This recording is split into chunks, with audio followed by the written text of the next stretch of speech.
Hey everyone, welcome to the 22nd LIBERcast, and I have the joy and excitation because I wanted to uh, talk about these things a long time ago, and I have someone who knows a lot about this. So, um, Brendan, welcome to the LIBERcast, and thank you for being there. Thank you very much, Fred. It's an honor to be live on the LIBERcast. Thank you. And for anybody who doesn't know my work, you can find all my work at seedtruth.com. And he's going to pull up a slide here for that. And then also you can find it at the onegreatworknetwork.com. This was a little slide that I made real quick just to give people some knowledge.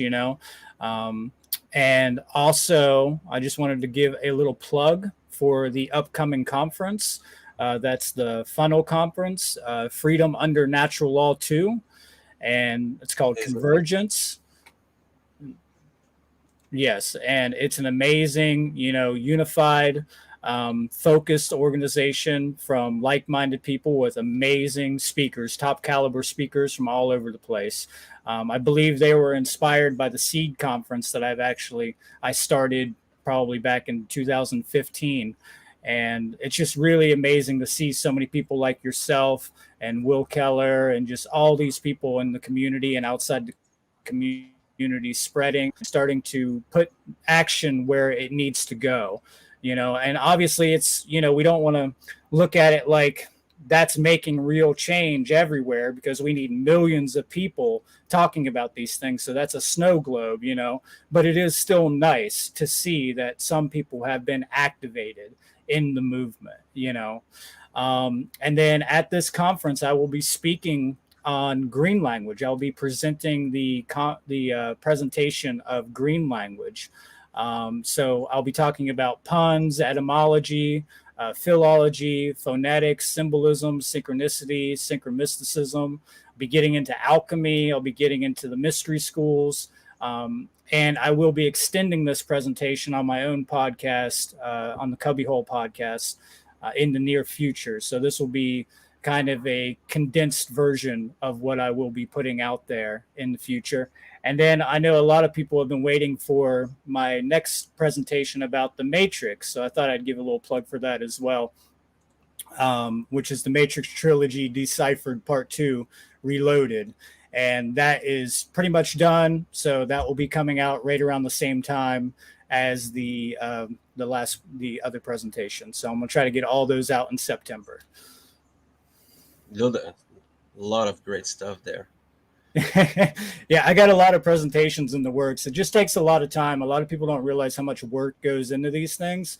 I don't like, just putting out presentations really quickly. I like to take my time, study, do my work, make sure the aesthetics are good, really compose the work itself. In each episode, you understand this whenever you do a podcast, it takes a lot of time to get prepped. It takes a lot of work. And if you're doing all the graphic design, if you're doing all the research, if you're doing all that, it takes a lot of extra time that you have to put into it. So it's a full-time job. It's an absolute full-time job, at least for me when I'm doing it. So, Well, depends on how you want to the quality of it. I know. I mean, I do this by between things. So I do this with really basic stuff, and I enjoy it. I enjoy the great work as it is because it took me years to bring me to be able to at least sharing and teaching small things here and there, and then I've concentrated in my life the more of the understanding, really understanding what I was like into, like natural law and more of the psychological aspect of the human psyche. I, I mean, it's the basic of things. So the, it's a work, yes. You have to put some time, sure, but it's worth it. It's worth it Oh, because the knowledge is so empowering. absolutely, it is. I read a quote earlier today. I don't remember who it was from, but it said, "The quality of the outcome that you desire will be directly proportional with the quality of the work that you put into it." So it goes back to quality in, quality out. You know, if we put a lot of work into these things, then we will get the result that we're looking for if we unify and we all do that together. But you know, obviously people have lives to live, people have families, people have jobs they have to do. So wherever that energy can be put in, it's much appreciated. You know, so I would like to say thank you, Fred, again for putting whatever energy that you can put into the great work, because we need that. We need a lot of people, even if it's just an hour a day. You know, if it's 2 hours, that's great. You know, do what you can. That's what's the most important. And you know, once you get past that, then you're going to start getting into do what you have to do to get it Yeah. done, you know. Yes. And what it's only like you achieve that only when you achieve understanding. Mm-hmm. I like very much the explanation of Mark Passio about it. The trivium really simplified there: knowledge, and then understanding, and then wisdom is action, and it's Right. so empowering when you realize those things. Absolutely, it is. That's why they don't want us to understand the trivium. They don't want us to know the true scientific methodologies to understand ourselves and understand the realm that we are working within and understand natural law. You know, so they have, you know, intentionally obscured, occulted, and assimilated and destroyed methods like that, like the trivium, like classical learning. You know, the classical liberal arts is what that comes from, the trivium and the quadrivium. So it's grammar, logic, rhetoric, and it's input, processing, output, or knowledge, understanding, and then wisdom, thought, Yeah. emotion, and action. It all correlates there. It's all in correspondence.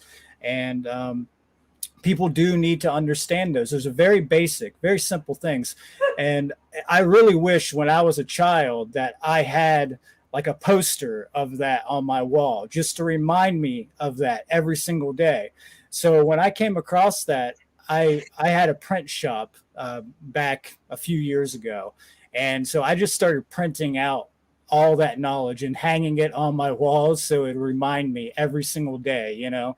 And you know, it's just a really good thing to have that knowledge stimulating you as much as possible, because we're subliminally influenced by, you know, shapes, sounds, words, symbols, colors, you know. So if we can take that method and use it to our advantage, subliminally influence ourselves at the subconscious level and reprogram ourselves, then that's going to get us a better result, because that's ultimately what we have to do. We got to go within, we got to do the shadow work, we got to face our own self, we got to be honest about these things and be honest to ourselves, and then we have to uh, understand that and put it into action. You know, get out there, put it into action. I see so many people nowadays, they have a little bit of knowledge, right? They got a little bit. You'll talk to them, they understand government is you know, corrupt at some fundamental level, you know, but yet they still fall for the mind control. They still fall for the propaganda, you know. And it's just, it's absolutely ridiculous. And it's because they don't know how to think. They were taught what to think, not how to think. And then a little aspect of themselves starts to come online, but then it gets completely suppressed because of that, you know, because of all the subliminal, subversive influencing that we have. And, you know, the word government literally means mind control. So it's Yeah. no wonder that if you are, you know, a supporter of government, then you must be under it. You must be under mind control, because that's what it means. You know, you are the one who are, you're the ones who are supporting it, right? You're the ones who are the support pillars of government. So you're underneath that. And if you just get the fuck out, and if we all do it together, then it's going to collapse. It has no structure. It has no foundation. It has no support. You know, so we have to support each other. We have to build a community and support each other in these areas. Government are like the back um yeah, it's um it's actually a surrogate for religion. It's Right. absolutely a religion.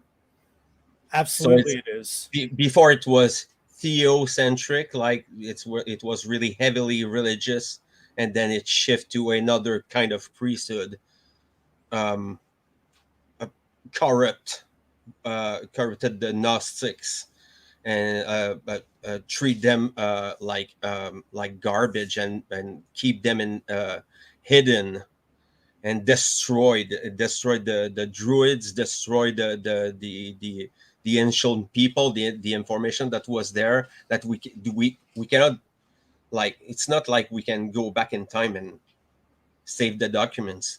It's like it's lost forever. So it's like we have a problem there. It's more of an amnesia. We're like children in the history. We're like, it's crazy.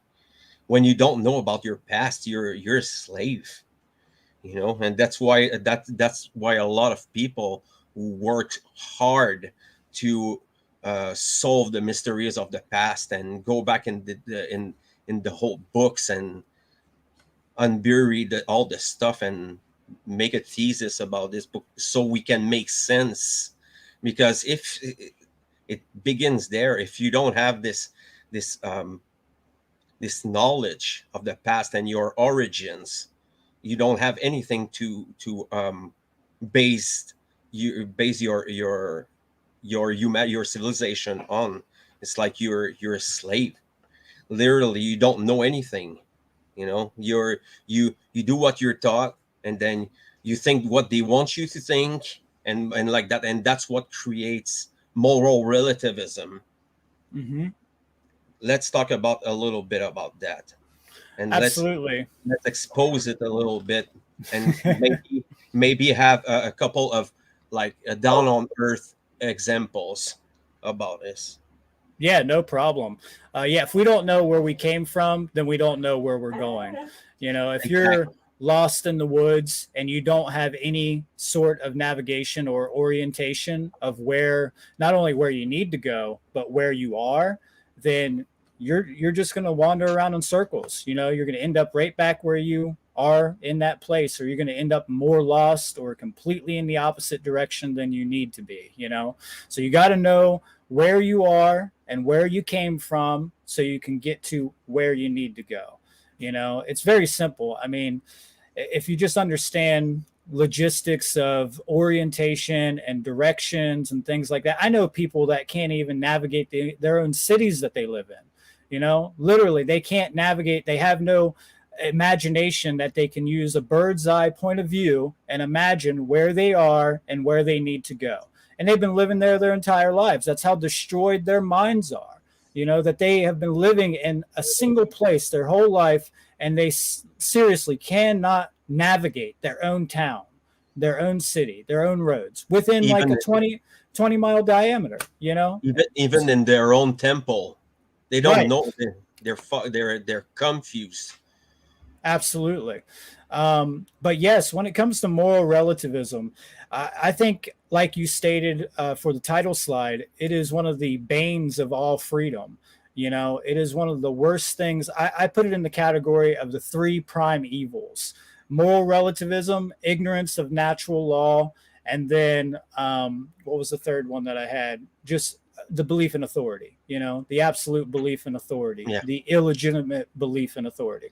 So, to define moral relativism here, moral relativism is the idea that man gets to dictate what right and wrongs actually are based upon their own, preference, their own personality, their own consciousness, and that it changes, that morality changes based upon time, location, circumstance, and their own opinions on what right and wrong is. Okay. So it's the idea that I get to dictate what morality actually is. And no matter what anybody else says, I'm God over that. So it doesn't matter. It's the biggest scapegoat for any type of villain or evil to get away with what they're doing in the world. It's one of the most evil concepts, ideologies that you can have in your mind, because it's literally saying, I can do whatever I want. I can do any immoral action, even if I know that it's immoral. And I can just magically change that. I can just magically shift that based upon my own preference. If someone else tells me I'm wrong, I can just say, no, I'm right. It doesn't matter. I'm correct in that area. And it doesn't matter what you say. And this is connected to a lot of different postmodern ideas, something else that we're going to talk about, like solipsism. But ultimately, moral relativism is the foundational creator of the belief that you can be authority over other men. It is deeply connected with the idea that you have the right to be an authority over other people.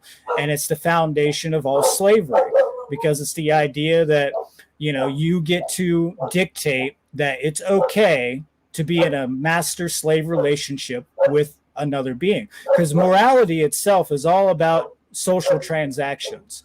It's not just about yourself. It's always about a transaction with somebody else. It's a two-way thing. So I always like to reduce actions all the way down to two people on a desert island, or on, just you're on a planet, just those two. And if that action is right in that situation, then it's universally correct.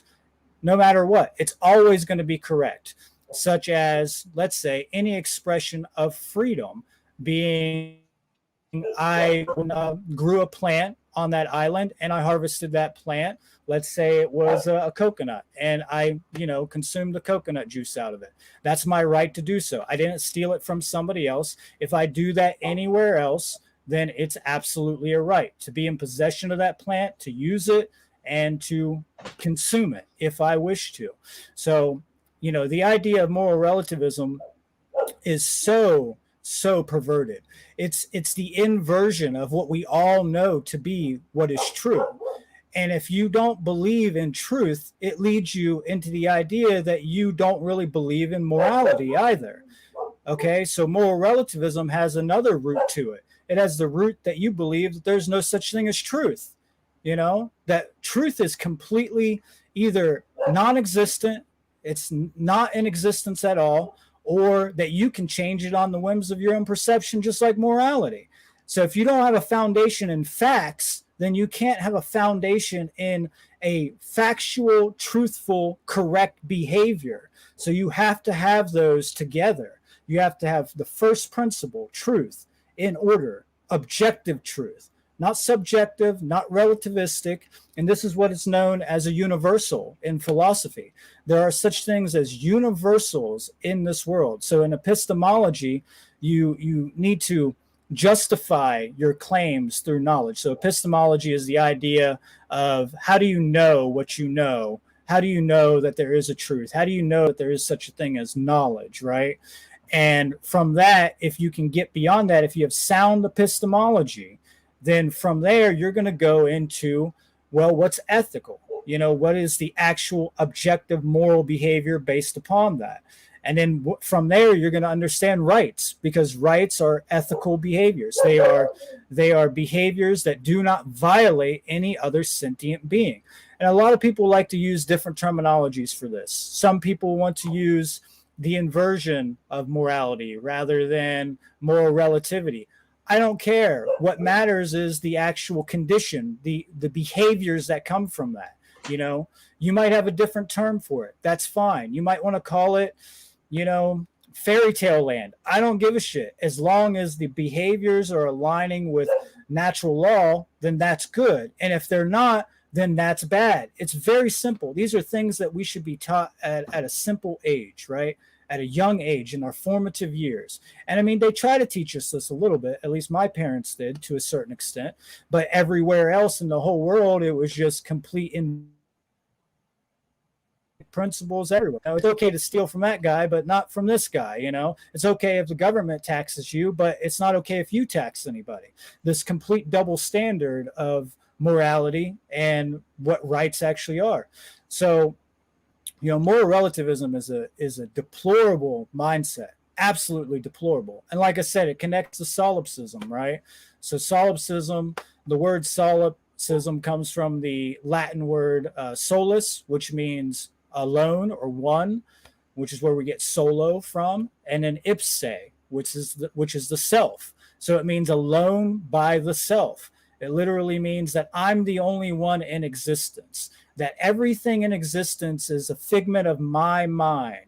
And it's the most deplorable thing that you can say to somebody else. It's like me coming to you, Fred, and saying, you are literally an NPC, a non player character in this world. Okay. You don't really exist, but I'll interact with you because you're just a figment of my imagination. So really, I'm just a crazy motherfucker who just makes up people in his own head, and I can just, do whatever the fuck I want because morality is, irrelevant at this point. Because if I do it to you, it doesn't matter because I made it all up. It doesn't really hurt me. It's I all just made up want in my to whole head. I just want to bring something up before I'm losing it. Before I lose my what I wasn't. I used to work into a grocery store, and I began to ask people, is there right and wrong? Is And most people told me no, there's not. So I told them, okay, so you don't believe in right and wrong, so I can go at your own and steal all your shit and beat you and kill you and take your stuff and burn your house and everything is fine. This is what you're saying. And the people, like, they didn't know what to answer to that, because it's like it's clashing. It's like, listen, I'm gonna be really honest about this. Okay, so when you deal with, I call them sleepwalkers. Okay, these people don't know where they're going because their eyes are closed. Okay, but they're walking, they're going somewhere, but they don't see anything. So what I want to say is how dangerous, if the the overwhelming mass of the people thinks like that. It doesn't, and it makes sense when we're looking at the world we're living in. It making sense. Sadly, unfortunately, it's makes sense that everything is inverted. And let me tell you something. It's 6 to 7 years old. This is what we're dealing with. Okay, you cannot have make philosophy with 6 7 years old. Mm, They're absolutely. still stuck in this infantilized, mindset. They're scared of everything, scared of money, scared of debt, scared of police, scared of the culture, scared of their religion. you know Mm-hmm. you have this constant repression on people that on they have no moral basics. If you want to have a society, you need and basic moral ethics into the society. This is what um, the people in Europe, the modern world has brought to the world, coming back to natural law.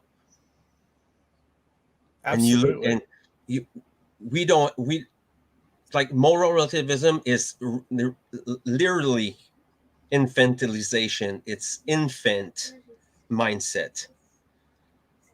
So when you're telling them the truth, when you're asking them these questions, they're stuck.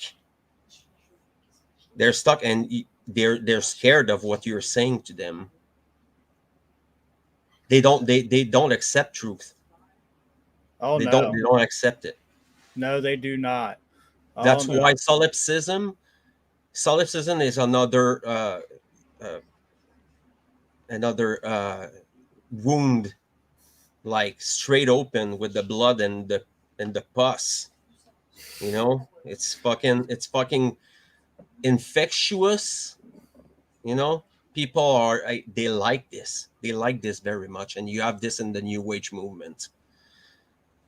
And people, they don't even are in the New Age movement, and they are New Agers.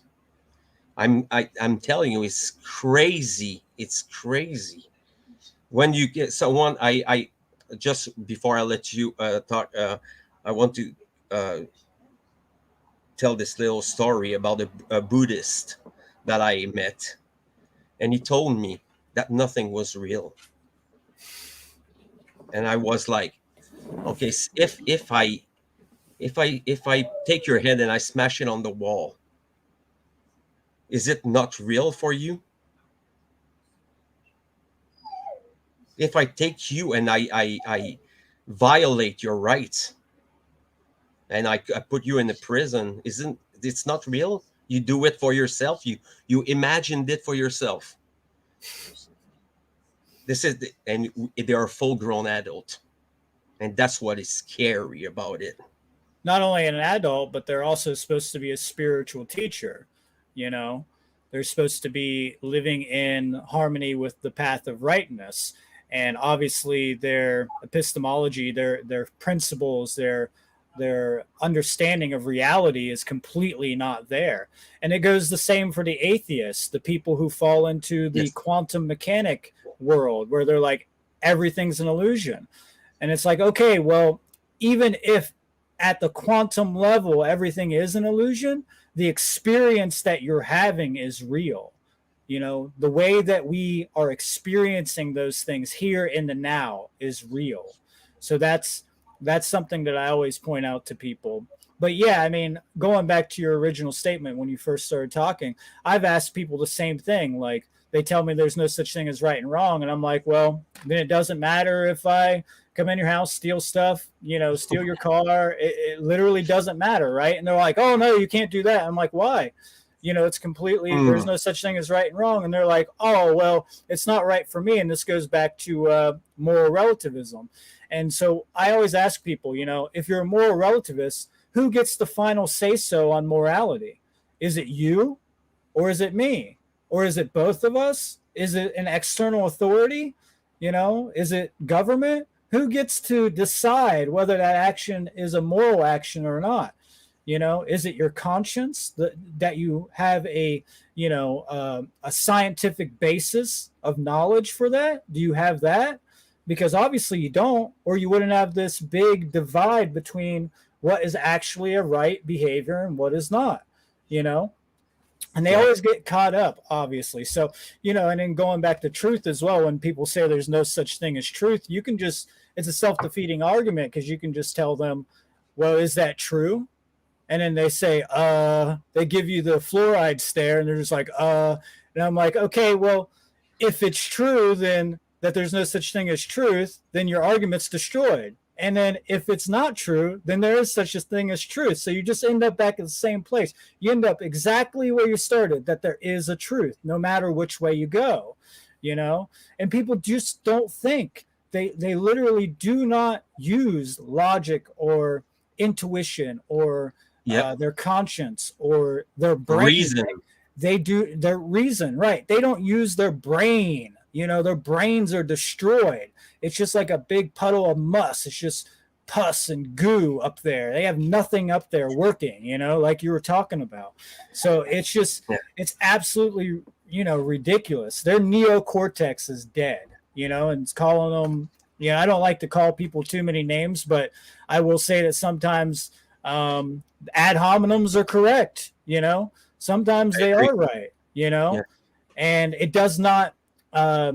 it does not take away from the statements that you're actually making. So if I use an ad hominem towards somebody and I'm like, you're a fucking dunce, you know, you're just an absolute dunce, right? You have no knowledge. You don't know what you're talking about. You're absolutely wrong Yeah. in your behaviors, you know, and I could bring up all kinds of names for them. You're a troglodyte, you know, you're an armchair quarterback. I could say all kinds of stuff to them, you know.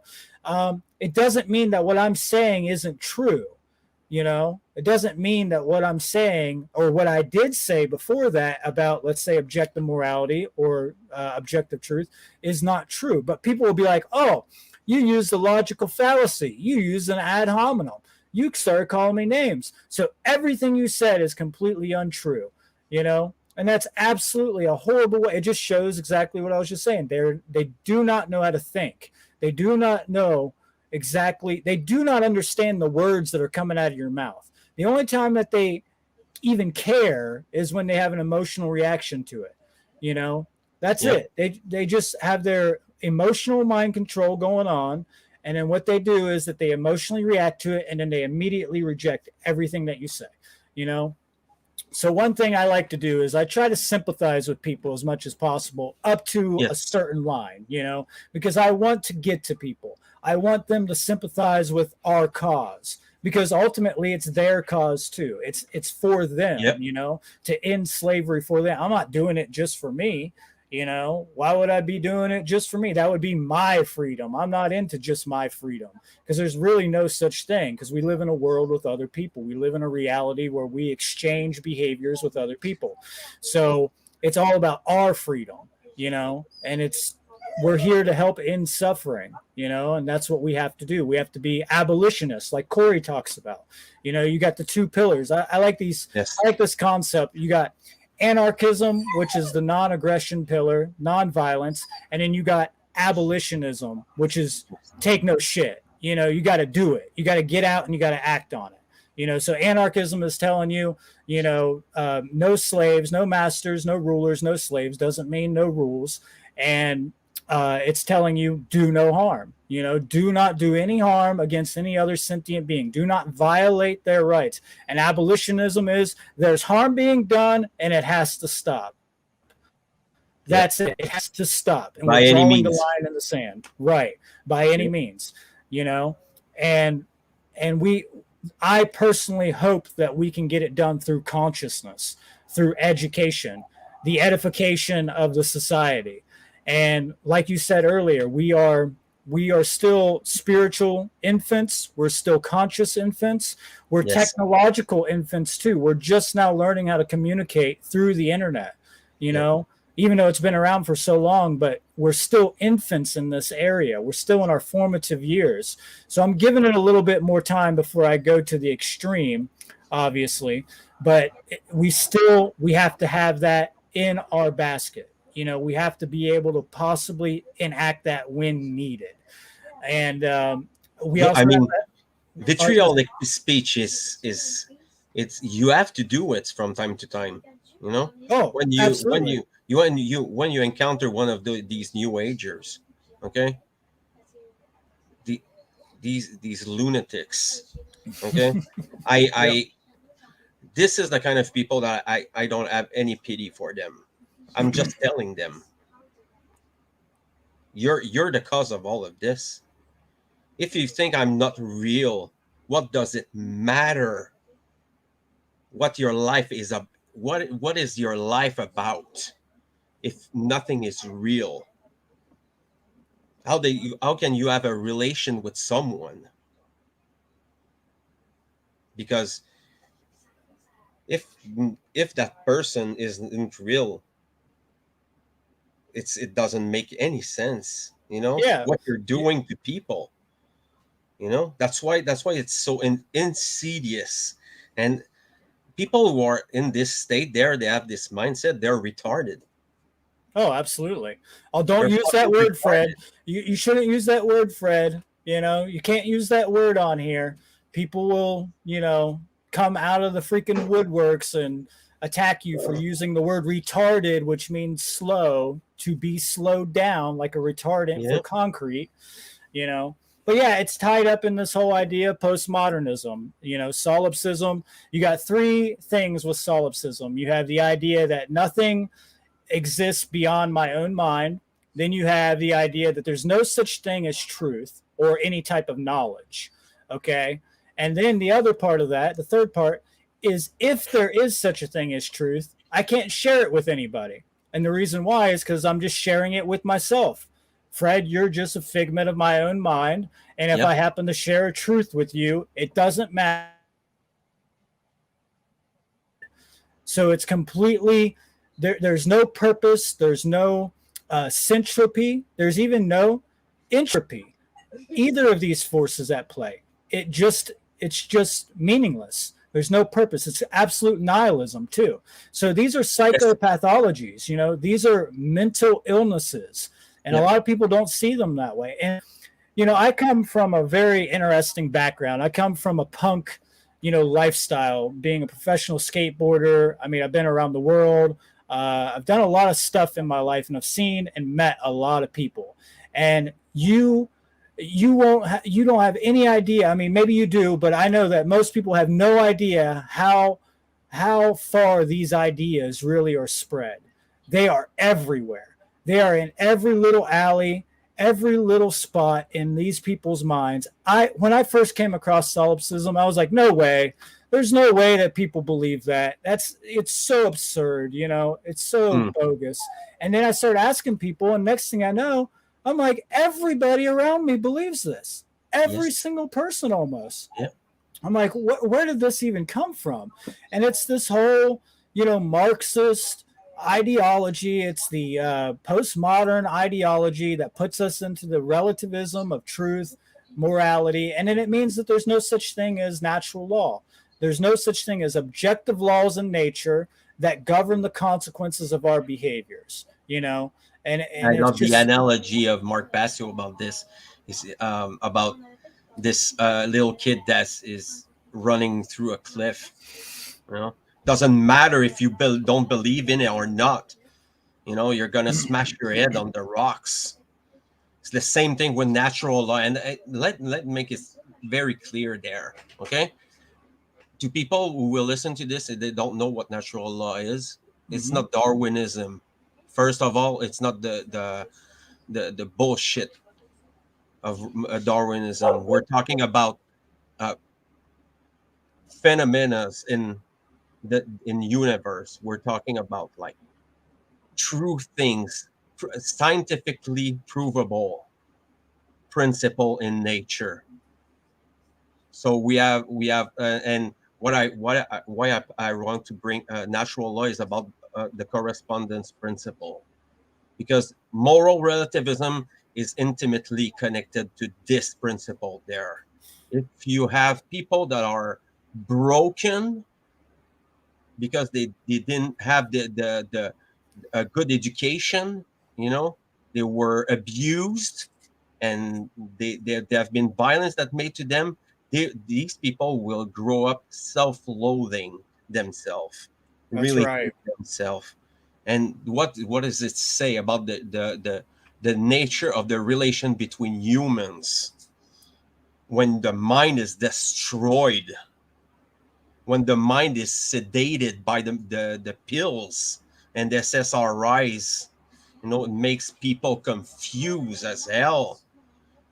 This connection with nature is severed because of that. The people who live in the big cities there, the nature there, it's scarce.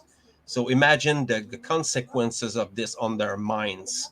So that's why this is not a coincidence why we're calling the cities um, cattle um, place where they put the cattle. They keep in line and go into the metro and go in the bus and go to the job, and 24 Right. hours life, like it's never sleeping. you know Yep. Yep. And just everybody's on autopilot. Everybody's just yeah, running off of their programs. And, yeah, also all these ideas are connected to hedonism. So what you see in big cities a lot of hedonism. And I'm not saying there's not a purpose for happiness, because there absolutely is. There's absolutely a right for happiness. But hedonism is the chronic abuse of that, where you put that above everything else. That's the only thing that matters, is your happiness or feeling good, absolute pleasure, right? So that's all that matters. So, and that's where this connects with solipsism and moral relativism, because these fundamentally like go in line. No such thing as truth, um, no such thing as morality, and then you get into solipsism, then you get into nihilism, then you get into yep. hedonism. And it just takes you into party mentality, and nobody cares about what's going on. It's one of the best methods of manipulation that we have out there, you know, that's being Don't used against us. So my dog, Ultimately, it's the satanic mindset. absolutely. It is the satanic mindset. It's the inversion of everything that is true, correct, moral, good, Yep. you know, and you can chronically abuse anything, right? Any kind of substance, you can chronically abuse it. Any kind of technology, you can chronically abuse it. And that's all we have done in the cities. That's all we see going on. I'm not saying it doesn't happen out in the rural counties or out in the country either, but it's less. I lived out in the country for a long time. So, I barely had access to television, to, anything really. I didn't have a TV till I was like 15 or 16 out in the country. So I was kept away from a lot of that stuff. And I became very autodidactic, meaning I learned a lot on my own. I went out and studied for myself. And I had a passion to go out and read all the books, read all the anarchist books, read all the philosophy books, read all the like Manly P. Hall, read Manly P. Hall, read 1984 by George or Orwell, and just read as much as I could because I was out in the middle of nowhere. It's so good for you to be in solitude sometimes. It teaches you spiritual awareness, it gets you in tune with yourself, and it gets you in tune with nature. And then you can visibly see the effects of natural law taking place. Natural law, like you said, is not Darwinism. It's not the law of nature. It's not the idea of the lion taking down the gazelle. It is literally the observable dynamic of the consequences of human behavior. It's cause and effect. Whenever you do something, this is the effect that comes from that. And it's repeatable. You can repeat it every time and you'll get the same results. When I go and I hurt somebody, that's the result. Not because I say it's the result, but that's because of the law in existence that makes that actually happen. And people want to ignore it. They want to go as far away from that as possible. They want to run from that because they obviously don't want to take responsibility for understanding these things, because freedom takes true responsibility, and it takes responsibility to yourself, and it takes responsibility to the environment that you're living in, right? I mean, if you live in a really, really dirty home, you got to take responsibility for it. You got to clean it up. You got to export, you got to export all the dirt out of that so you get an orderly place in your house, and that's what we have to do to to our world, to our environment. It's the idea of the terrain, the terrarium versus the fish.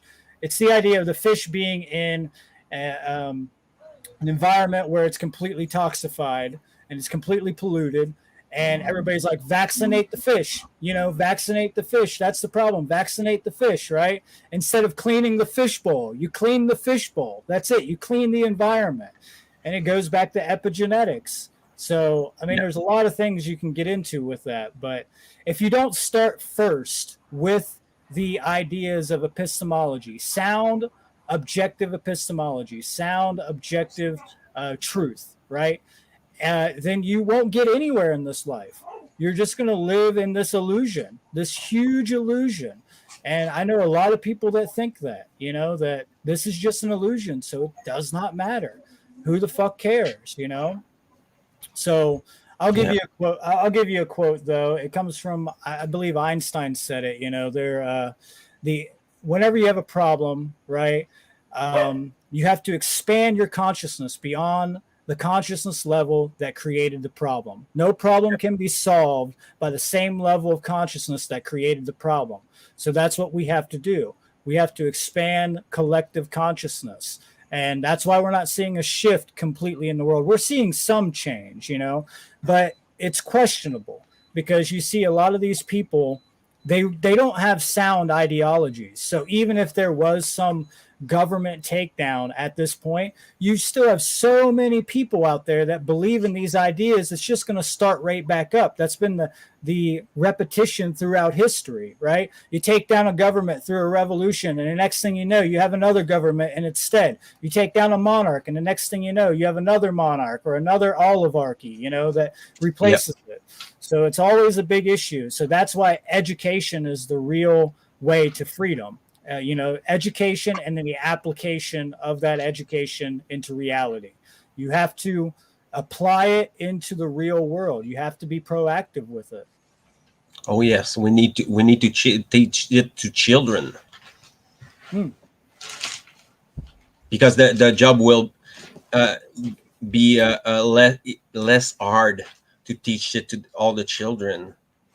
In 2 generation, maybe three, we could like reverse it, all of it, just with the liberal arts and trivium and philosophy and things like that. The thing Absolutely. is, I want to bring that because I think it's a big aspect of it. um, I want to talk about moral relativism in the culture, because it is influenced not only by the social engineered, but by the corporation and all these things that's sending constantly uh, subconscious influence. And then you have the influence by your relative and your parents and your friends that are like that, and you grow up around them. So it's intergenerational, um, a schism, intergenerational schism in the mind of people, because essentially we are. I would like to bring up a natural law again. All is mind there, so there's no separation. And what makes it even more difficult is all the attacks on gender, family unit, and all the conservative behavior that we had before, that is getting inverted, like the explosion of the family here in Canada, when 2 years ago you wanted to see family explode. Is fucking crazy. Okay, Right. the elderly people died all alone because they could not see their family. They're they take the elderly people and they put them into, I call them elderly prisons. Okay, they are like big blocks with locked doors. You know, I I cannot stand it. I cannot stand it. And it's all this influence there. People think it's okay. There's people there that, okay, it's fine. Let's close everything and strangle the economy. You know, and inject people with garbage. Okay, with garbage. We don't know nothing about this. Like now we know, because people are dropping like flies.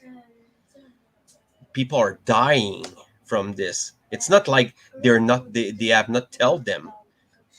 I heard someone who got his vax. Okay, he told me it's experimental injection, and they had to sign it like a death wager or something like that. You understand?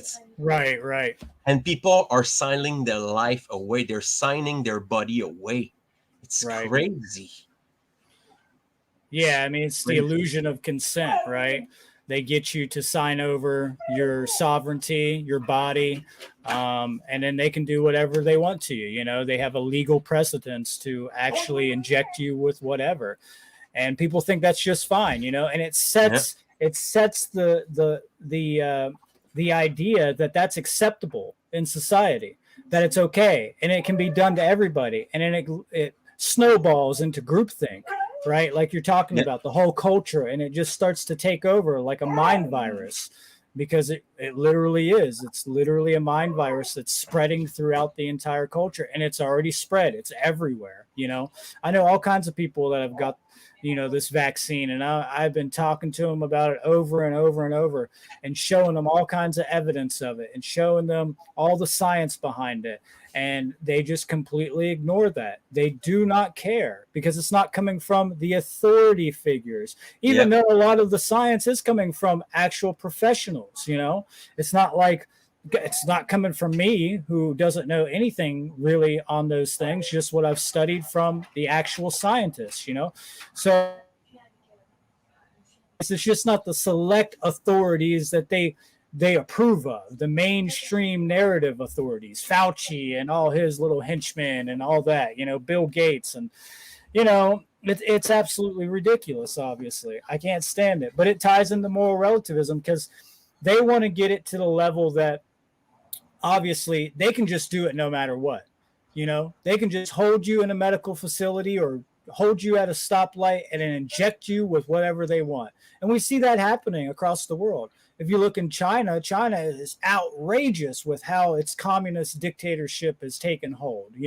People are jumping out of buildings because of the lockdowns and stuff out there. It is insane. So when you're talking about death, well, this is death caused because we are in ignorance of natural law collectively. All this death, everybody can blame it on whatever they want, but the real cause of it is coming from within each and every one of us because we haven't got our minds straight. And I always hear as an excuse to not do this stuff is like, oh, I can't make a change. I can't make a difference. I'm just one person. It's like, but if you don't step up as one person, then it will never change. You have to be the change that you want to see in the world. So it takes one and then it spreads, then the next, then the next, then the next, and you have to maven target people. You gotta get through to people that are extended family members, right? Or extended friends. And sometimes they won't listen to you directly. So you target someone who they will listen to, and then they get through to them. So you got to spread it. You got to be egalitarian with it. That's the main thing, is to be Well, egalitarian with all this knowledge. you want to talk about this. What about coercion? Hmm. How bad Yeah, I how mean, bad can it turn just by that? Just with that, the whole government is based on coercion. yeah, I Is mean that's the de facto condition of government. Government cannot exist without a coercive use of violence. It's the monopolization of violence. So if you take that monopoly away from government about coercion, if you take coercion away from government, it's no longer government. It's not declared a government then. It has no power. And one of the main things with government is that its modus operandi is to ensure that it survives and it grows.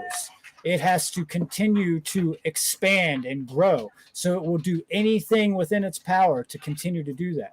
Government is not just people. It's made up by people, but it's an entity made by people. I've heard this a lot. Government is just people.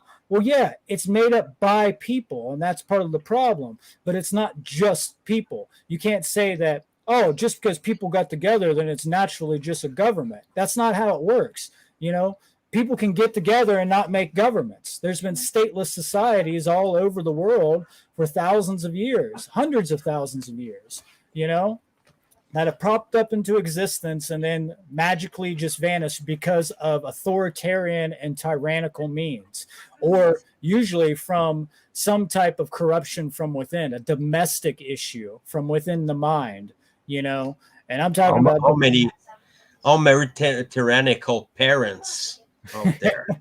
right. Oh my God, there's so many, you know. There's so Yeah. many. This is something funny. You'll enjoy this. I did a poll on my Instagram yesterday. I like to get on there and I like to ask people questions, kind of like what Mark Passio did with his documentary, right? And I like to see the results. And surprisingly, I actually got pretty decent results across the board. Um, but that plays into a bias because most of the people that I know have been following me for years, so they already know what I'm going to post about. But the one that really got me was I asked if they had a moral obligation to end slavery. And 44% of people, 44% of this closed group, which was like maybe 100 people, said that they did not have a moral obligation to end slavery, that they do not have a moral obligation to end slavery in their presence. And I was shocked. I was absolutely abhorred with it. It's horrendous to think that you would think that you do not have a moral obligation to end slavery. If you went back to chattel slavery, that's exactly what people were thinking back then too. Oh no, I know slavery is wrong, but I can't stop that. Why? It's not my responsibility to stop that. Actually, it is. You're part of the problem. That's the issue. You know, you're not taking responsibility for that. It's in your presence. If somebody is raping somebody in front of you, you have a moral obligation to stop them. If somebody's Yes. stealing from somebody, you have a moral obligation to help in whatever means that you're capable of helping. If there's slavery in the whole world and this has become a prison planet, you have a moral obligation to stop it. You know, it is your Yep. personal responsibility to step up and stop it. And if you don't, then you don't love your children, you don't love yourself, you don't love your friends, you don't love your family, and you don't love the world. You know, you don't love this planet where you exist. You don't love existence. So you're in Perfect. self-loathing, you're in apathy, and you're just a coward. You know, you're just a coward. You know, and people got to get out there and tell people that with a little bit of vitriol. You know, Yep. vitriol is really powerful, and I'll be talking about vitriol in my presentation at the conference because it's an alchemical property. You know, it's an alchemical expression, Yes. and you know, it goes back to having the acid. It goes back to breaking down things, right? Because in alchemy, they would use certain forms of acid to break down metals and compounds to get to their primal essence, to get to their original state, their most pure state. So they would use acid to break it down, and they would call that process vitriolic. And what that was a metaphor of was also breaking down the things, the ego, the barriers in your mind that are resisting the truth, reality, and objective morality and natural law and things Yep. like that. So you have to break that down. You know, you have to use an acid to corrode that and then dissolve it into whatever's left. And whatever's left is the good, the pure, you know, the pureness of your consciousness. And then you express that and you build upon that. You know, a lot of people don't know how much work you got to do on yourself because we get this idea don't cast stones if you're living in a glass house, right? And yeah, don't do that. You know, you got to work on yourself first. I've done that work on myself, like many others. And that's why I can go and cast stones. That's why, because I put my effort in to change my behavior, and I'm not part of that problem. I'm not the one doing that anymore. I'm not consenting to that. I'm actually doing the exact opposite of that. You know, I'm putting in the opposite energy to that. Yep. So, you know, I see people that are like, "Oh, Brandon, you're living in a glass house." I'm like, "What glass house are you talking about? You think it would have broke by now with all the stones that I've, you know, casted out there? There is no glass house anymore. It's gone." So, Yes. That's where the inner work there is a huge part. You know, because these schisms, we had them. I don't consider that I have them anymore right, after all these years. Uh, but it's so ingrained in our culture, and in the, the the the people mentality. You know, it's like don't do anything. Oh, there you tell them the government, or like, this is slavery, and you explain them why, but they tell you, yeah, but who will build the roads? You oh know, it's god, the classical roads justification. That's one. That's a more a laughable one, but people told me a lot of different justification for violence, because essentially slavery is violence. Mhm. Okay, so it's illegitimate. You don't have the right to do it, and we don't have the right to not do the great work. Everybody should do it, must do it, not only should but must do it. and absolutely. and what I want to bring, it's more of an opinion of that I have about this, because there's a lot of people who are in the truth movement, and people take knowledge into them and they're sleeping with it. I when you are at the state of the understanding there, you don't keep it for yourself. Mm-hmm. because it's building inside of you. And when you're getting into the great work and you're studying the occult, you're not impervious to schism that you can grow from it. I want to just bring it back because in the Kybalion, I just want to bring it back a little bit. Is that the Kybalion? They're warning people who are in the occult, who study the occult, to not get trapped into this cultish trap of the mind when when you become a creed or religion. We can talk about all night about this, about only the religion and where they're coming from, but basically the religion is everywhere. People think religion is gone. No, it's not gone.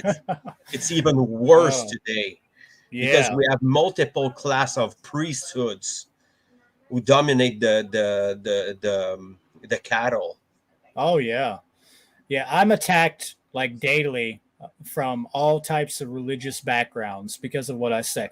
I was sharing things the other day about thelema, Yes. the principles of thelema. You know, love under will, agape, and um, and I got attacked by like 5 different Bible thumpers just out of nowhere. They just came out of nowhere. And I thought I had weaned out people off my social medias by this time, but obviously not. And they just came at me with the most ridiculous things. And you find this everywhere. You go into the cities, you start talking about any of the mystery schools, you talk about the Kybalion, you talk about the ancient knowledge, you talk about anything like that.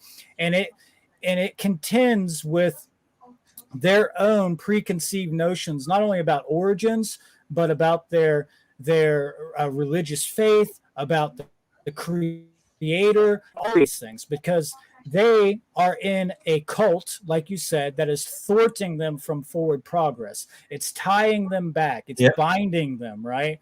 So religion means to tie back, to bind, and binding is a magical term. You know, it's a magical spell, right? It binds you, but it can be a positive thing too. You don't want to throw the baby out with the bathwater, you know, because a lot of the religious texts can get us back into origins. There are some truth there. There's little bits of truth there. So we Yep. don't want to just burn it all and get rid of it. We want to get rid of the ego attachment to it and learn the truth in it and use that and get rid of all the dogma. That's what we want to get rid of, all the dogmatic stuff. And then we want to bind ourselves back to the truth. We want to bind ourselves back into our own sovereignty and bind ourselves to natural law principles, you know, and bind ourselves to the 7 hermetic principles or the 8 Well, hermetic principles, you know? yes, there's hate, Yeah. like Marpasio said, it's care, and this one there, it's everything. You know? Right. Yeah. Care is the last one. And the 8, if you understand the symbolism, the 8 is actually the 1. So mentalism and care technically are the same thing. That's why when in musical notation, you have 7 notes and then you go to the next octave. So you go 7 and then it's 1 again, right? So the 8 is the infinity symbol, right? Yeah. So it's about infinity. It's about the higher and crazy deep mysteries of the universe. So care, the idea that what we put our time and care into will determine what we're going to get out of the world. Well, it's all about mentalism. You know, it's all about what we're putting our mind and our heart onto and our guts. We got to have the trivium here too, the mind, the heart, and the guts. And we got to Yes. use all 3 of them together. You know, it's our trifecta of power that we can manifest Yes. from. Absolutely. And it begins on how you treat yourself. Absolutely. Yeah, you definitely have to treat yourself. Sorry about my dog. She's ready to have No some fun, problem. obviously. You know, it's nature. She's a cool little Yes, doggy. I like They're them so wild. much. I like Yeah, animals. yeah, me too. They're I awesome. got 3 huskies. There went one actually, all white one, but they're funny. You don't have children, but you have 3 dogs. That's good. I like Yeah, it. yeah, they keep me pretty occupied, you know. Yeah. And oh yeah, I hear you. Is government slavery? She usually tells me that. Is government slavery? Say government slavery. She's so funny. But Awesome. yeah, I mean, it's absolutely insane the world that we're living in. You know, it's complete insanity. It's Yes. it's full psychopathy. The whole world is filled with secondary psychopaths. You know, we have a full world of a satanic mindset. You know, everything's inverted, like we said. We believe in moral relativism. We Yes. ignore the laws of nature, even though they're observable every single day, everywhere that we look, everything that we do. You know, it's insane that you're so broken that you can't even look at your own behaviors to see that there's a law dictating what consequences happen when you do those behaviors, you know? And also, we're taught about karma. Natural law is just another word for karma or God's law or the golden rule in Christianity, you know, or cause and effect. You know, it's all the same thing. People get hung up on all these terms. You know, they get hung up on terminologies way too much and all the semantical issues with it. And it's like when you get to the fundamentals, when you get to the essence of it, then you can understand they're all speaking about the same thing, you know? And that's what we're trying And to find, the ubiquity. It's called ubiquity. All the similarities, the synchronicities and all of it, you know? yeah, and people are contradict themselves. No, I'm for freedom, but I'm for government. I'm a minarchist. It's laughable, really. I encounter uh, anarchists earlier this week. I was listening to these guys were atheists, Mm. okay, and it can tell because they're moral relativists. They say they want anarchy, but they're not up to do the job. You know. Right, right. Well, you know, I grew up in an anarchist background, a punk Yes. rock background. My father was an absolute rebel, anti-establishment, and you know, we've had major events at this place called Skatopia in Southern Ohio, and that's all I run into out there.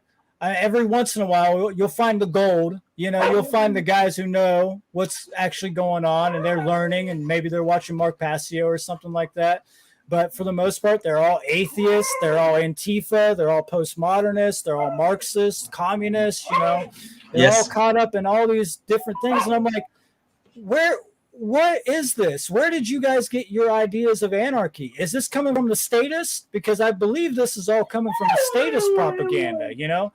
And then I ask them, have you actually read any anarchists? Have you read Lysander Spooner? Have you read Benjamin Tucker? Have you read Emma Goldman? You know, have you read any anarchists at all? And they're like, no, I've read the Communist Manifesto. And I'm like, oh, okay, I get it now, you know? Yeah. It's like most people, either the people who hate anarchy, they've never read any anarchist texts or abolitionist texts, or the people who are anarchists, and you ask them, 98% of them, they've never read them. They never read a goddamn thing because they don't read. They don't read. This world doesn't read. You know, they need a little bit more consciousness when it comes to putting some time into reading. I think my dog agrees with that, don't you, girl? Yeah. Yes, and something I want to bring just before I'm you can just before you can tell us about your presentation a little bit. I would do you have the time? Yeah. Okay, Let me put her out real quick, and then I'll come no right problem, back. Take one no second. problem. So I'm I want to thank everyone for being there and to support the LIBERcast and the efforts of the other podcasts around.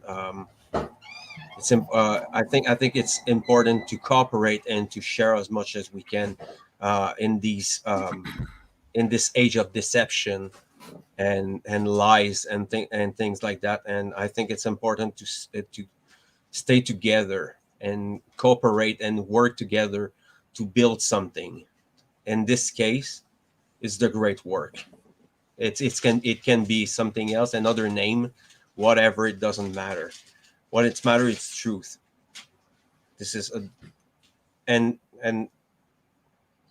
people who are not in the know and they don't know what we're talking about. You have to know. You have to know about these things. What is the mentality behind the system we're living in, this reality we're living in, with that we're sharing. It's I realize now that it's so hidden to be human. It's like it's people will shame you to be human now, and it's really sad. I honestly, I'm doing it. Give me force. It give me power to know to meet these people and having uh good great conversation with people. Sometimes it's bad. Sometimes you encounter people that are really stubborn. You know, they will close their eyes immediately. You know, and even maybe insult you for your knowledge. And I'm telling them, I don't believe anything. I know things. You know, that's the difference. And I want to repeat that because it's so mind opening. We really have to get out of this believing this kind of what's between um, hell and heaven in the Bible. How this is called again? Um, Mm, anyway, doesn't matter. You're it's crazy because we're still trapped in it. Even if you and me and purgatory. thousands of other people are like us and they're studying the occult, it wouldn't be enough, still enough, because there's so much people like sleepwalking around. Right. I think you're talking about purgatory, right? We're living in purgatory. Yes, exactly. Yes. Yeah, that I agree with that assessment. And yeah, we need to unify. It's something that I talked about in my last presentation at Seed 4, is being unified in our task. We got to get, out of the divisive nature of the infighting that we have going on. And it's reduced quite a bit. I do believe so. And I believe that the infighting comes from the idea that people don't know their enemy. They just do not know their enemy. If they knew their enemy, then they wouldn't be infighting the way that they are. They would be uniting. We're going Sure. to have differences of opinions on certain things, but if we unify in the fundamentals, in the universals, that's where we have to stick to our guns, is unifying on truth, on morality, on all the principles, on the eight hermetic principles, and putting them into practical use, teaching children, being conscious parents, and also being Yes. prepped. We have to be prepped for whatever may come, because things can get a lot crazier, and if we don't start to really make an effort and have a paradigm shift in consciousness, they will Yes. continue to go down this path. So, I Yeah. see people all the time. They're just like, they're talking about how crazy the world has become. And it's like, and you wonder why, are you not really paying attention? I've been, even people that have been following my work for a long time, I, I get the same thing that you probably get. We go out, we take our time to go out and share this knowledge out of an act of love because we want to prevent suffering and reduce suffering. We Yes. want to stop it from happening. And I get called a cult leader. I get called all kinds of names. I'm like, Mm. I'm a cult leader, right? And I'm teaching you the methodologies of cults. Like where, you know, how am I a cult leader here? I'm teaching you how to not be involved in cults. I'm trying to get you out of a freaking cult called government. I don't want you to worship me. I don't even care if you know who I am. I care whether you are putting this knowledge in the truth. It's not about me. Don't come after the messenger. It's not about me. I don't own this knowledge. It's not mine. It belongs to all of humanity. Yes. We got to put it out You're there right. that way. So, and the anarchists themselves do that too. They're like, "Oh, you're part of a cult." I'm like, "Aren't you part of Antifa, the group Antifa, who's being fascist against anti-fascists?" I'm like, "Huh, really, really, really? Okay." It's so weird because they all fight each other, you know. Antifa fights Antifa. Antifa fights fascists. You know, it's like they're all statist. You know, that's what it comes down to. They Sure. all just believe in statism. You know, and that's No, it. they'll defend it with everything because Yeah, they're brain dead. absolutely. It's ridiculous. It has nothing to do with anarchy. Anytime I use the word anarchy, I always tell people I'm an anarchist without adjectives. You know, I don't have any adjectives. I don't add anything to that. You know, I'm not an anarcho communist. I'm not an anarcho syndicalist. I'm not anything besides, I don't even like using the word anarchy. I've just, it's just freedom. It's just sovereignty, you know, and Abolitionism. abolitionism, you know. I still will Yes. use the word anarchy, obviously, but I don't like being identified with any term that I can use a broad spectrum of terms to express, you know. At my heart, obviously, I'm an anarchist, but I'm also a sovereignist. I'm a, you know, a truthist. I'm a freedomist, you know, whatever you want to call it. And if I'm in a cult of freedom, then I'll wear that as a badge of honor. You know, Sure. I'll take that, right? I'd rather be in this cult that the whole principles are to not harm other people and to not have my sovereignties and other people's sovereignty and liberties destroyed. I'd rather be in that cult than a cult that's enshrining the idea of moral relativity to come in and destroy your liberties, inject you with whatever toxin they want, tax you, fine you, imprison you, punish you, maybe even kill you, you know, in many cases. So, you know, I'd rather side with the idea of no harm, you know, so I'll take that cult. Yes, and usually that this is where it's getting at when you have this conversation there. When you tell them that truth is in the polarities. I had this conversation a lot before, and it's not the last time I'm gonna have it. I mean, I mean, is it truth or is not truth?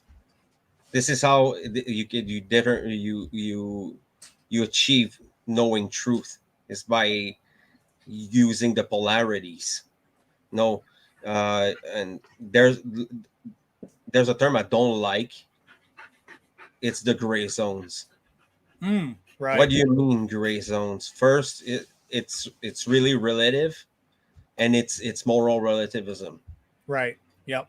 So people could argue with me on that. Please, if you don't agree, just put it on the comment section, and we can have a conversation as adults, you know, and talk about that. But um, I don't think that gray zone exists. I think it's a pathology. Right. You know? Yeah, it's an When excuse. yes, it's justification for evil Right. or Right. lies or deceptions. Because if Right. you don't tell, it's you do you know or you don't know? Do you understand or you don't understand? There's no in between. You Right. know, you Yeah, can and say there go ahead. I do not understand, but I want to understand, or I'm working on it. It's not gray zones. You know. Right. Absolutely. Yeah, I mean, if you come into a situation where you are unsure about the morality of that situation, that doesn't mean it's a gray zone. It just means you don't know. That's it. Yes. You know, that's because you don't have the proper tools to understand. You're not using the proper methodology to understand whether it's a right or wrong. That's it. Just because you don't know doesn't magically make morality change to moral Hmm. relativism.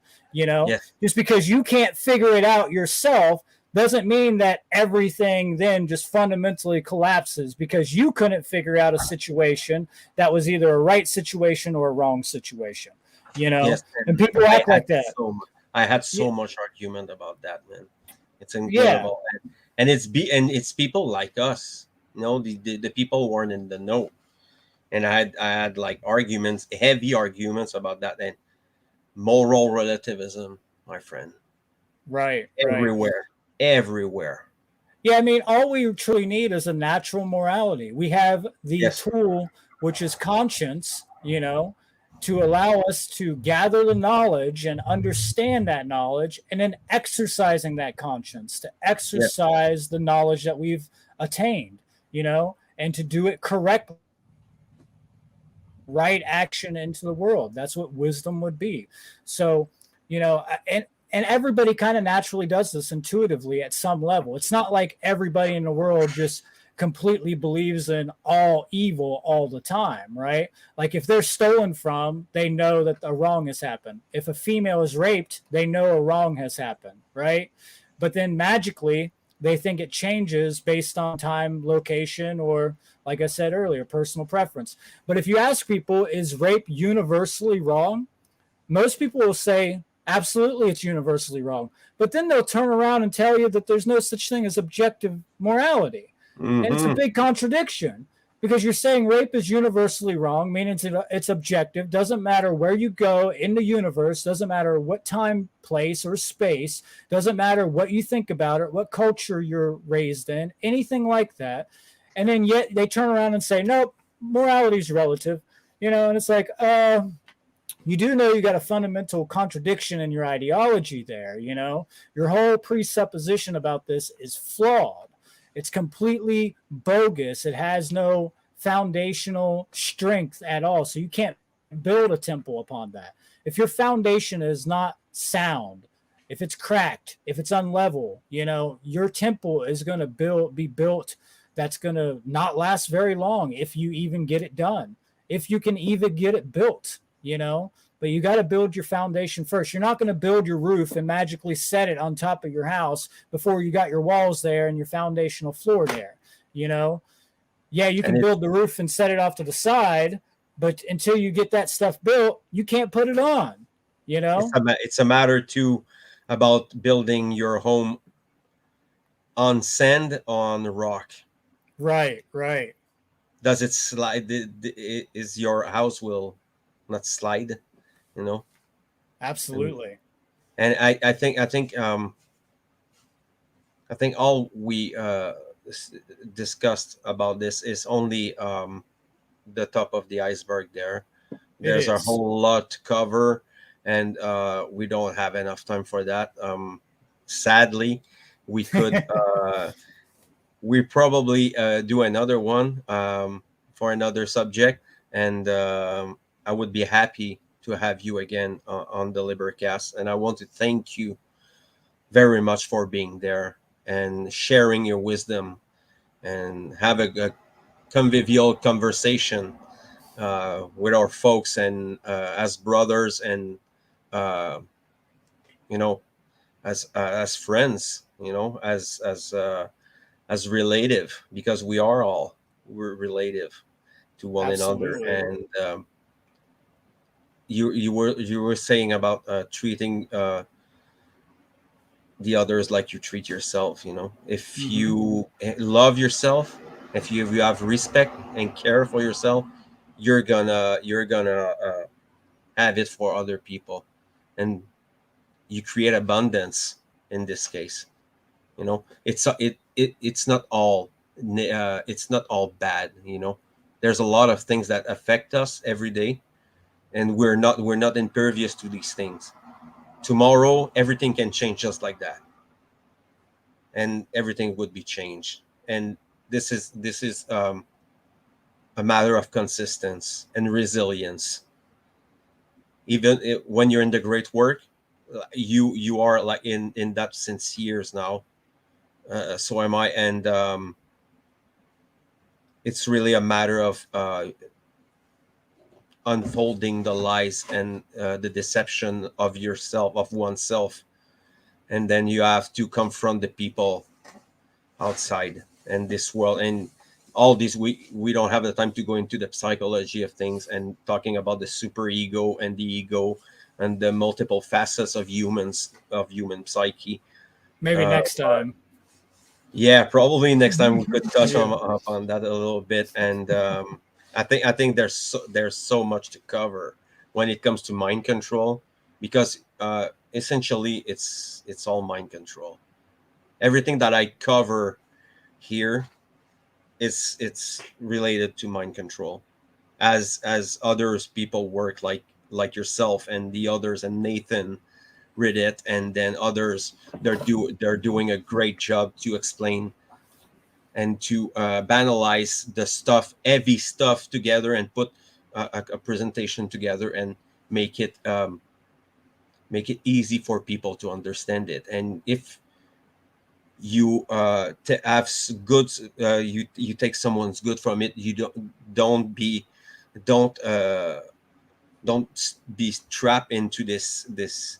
You have to go forth always. You learn something, you understand that, you go forth, and you go and you unbury all these things, because essentially we don't we have all of it inside. We have we have the wisdom, and we know how to live optimally, but we forget it. And there's so much stuff that covers it, like the constant divisions, and controlled opposition, and then religions, all the religions. And I would agree with Mark about this. Religions must gone. Mm-hmm. Every religion must go, but we're not there at all. No. It's like saying to children that you cannot play, you cannot have food, you cannot have toys, you know, Right. You can't because eat all the toxic food, right?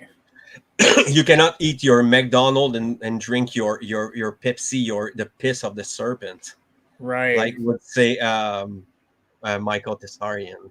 I, and if people are into this psychology thing, Michael Tessarian works is incredible. Oh, yes. Psychic vampirism, and then the origins of humans, and the civilization we're in. All good stuff. We have to like dig there, dig about the psyche of humans, because essentially the occult is about the psyche of humans. Mm-hmm. So it's so interesting, and I we could go for hours, thinking, talking about this. It's incredible. So we're at 1 hour and 21 minutes. Time flies by, man. Oh yeah, absolutely. It's It's been an incredible. absolute honor to come on here, and I will definitely come back for another episode, maybe a few more in the future. We can open up, different topics, psychology. I got a lot of, knowledge in many different fields. I've been studying the occult for many, many Yeah. years, studying psychology, neurology. I've been studying all kinds of stuff for many, many years. I have a very big library, and it's not just up here, it's also physical, and I we just can want to bring dabble, back a little we bit, can go. and maybe we could cover your fake ass punk a little bit, because I think there's it's so on point, man. It's so on point. I was delighted by your slides there that you were putting on Facebook. They're Oh all yeah, great. They're i'm all gonna great. I'm gonna do a continuation of that fake ass punks part two, and really get deeper into it eventually. It's been my plan for a while, but I think I've got the most compliments from that presentation than any of my other presentations. I don't think it's the best one personally, but I think it hits home with a lot of people, you Yes. know, especially in my community, because like I said, I have a huge community of people that are in that field. And a lot of times I get a lot of people are like, I'm never going to talk to you again, Brandon. And a lot of other times it's like, they are like, this is the best thing I've ever seen. I've been trying to put this in the words for so long and you did it. So it's Yeah. really nice, but it's a double-edged sword. Sometimes you lose people and sometimes you gain new people. And yeah, it's a really cool, really good presentation. So if anybody wants to check it out, it's, Yes. on the One Great Work Network, and it's also on the S.E.E.D Truth website as well. And If you want you to know just tell the people about the events that you have coming oh yeah, another time. well, we have the funnel event, the conference coming up September 10th and 11th, which is, I think it's done by Will Keller. I always want to call him Will Killer because he's a killer with the knowledge. He has it going on. So it's Freedom Under Natural Law Conference, and there's all kinds of great speakers coming. Like I said earlier, top caliber Yes. speakers. I'll be presenting there. I think Mark Passio is presenting there. Yes. Sethicus Boaz and all kinds of great speakers coming to that. And then obviously, I will be putting on S.E.E.D 5 next year in May. So S.E.E.D 5, I don't have any banners up for that Yes. yet, but that is in I'm gonna early put production. the So green language. that's coming. And then that's the presentation that's up on the screen. That's what I'll be presenting. I do want to get into that, but I don't want to spoil all the great knowledge that's going to be coming with that. And it's been a work coming for about a year now. So should be pretty good. It's just going to be an hour long, but I think everybody who studies the occult will get something out of this. I know a lot of us have heard Mark talk about green language quite a bit, and probably we use it in our own daily lives all the time. So I'm Yes. really excited to bring this one to the table because it's kind of a little different than all the other work that I've done before, mostly in the realms of government and being held under duress and stuff like that. It does connect to that. It has deep connections to that, but it's definitely more focused on the mystery schools and the mystery traditions, and a lot focus on symbolism, synchronicity, and a lot of good occult knowledge just all around. So, and then the other presentation is the Matrix presentation, obviously, like I Yes. talked about at the beginning. And that one is, I think it's going to be right around 3 hours long, and it's really good. So anybody who's interested in, Mark's work on the Matrix, well, this one takes what he has and builds upon that. It is a is an expansion of all that knowledge that Mark put out there. And I get into all kinds of different details in it. I go really thorough through it because I study a lot of cinematography. I study a lot of cinema language and, cinema expression. And so there's a lot of great knowledge in this. I personally think it's one of my better breakdowns of films. So really excited to get that out to the people. Yes. There's a man. I'm so happy to see all these presentation, man. It's great. There's a lot of people that I encounter in the last month. There's a lot of people who are getting out and doing the job, and it's very encouraging. Even if it's not a lot, I mean, we have what we have, man. Maybe 1%, 2%. If people get get something from the LIBERcast or your podcast, or the other great workers around. It's If it's 1%, if it's 2%, it's perfect. We need everyone, to get into this and push the word as much as we can. Even if it's not my own podcast, it doesn't matter. I'm not here to block anyone. I'm here to pass the word and share the knowledge. So I want to thank Brendan again. Thank you, man, for being there. That's awesome. Awesome podcast. Thank you very much. And want to thank people who've been there all along, commenting in the chat and following the LIBERcast. And then go see, if you're not aware of Brendan's work, go on his YouTube. You have a YouTube. Seed. Uh, I cannot remember exactly the name. it's Seed Truth Academy. Yes. Yep. See Truth And Academy on YouTube. So thank you everyone, and see you next time. The next is gonna be a French presentation about solipsism and moral relativism in French. I'm gonna bitch slapping people around in this one in French. It's gonna be awesome. So thank you very much. Have a good night.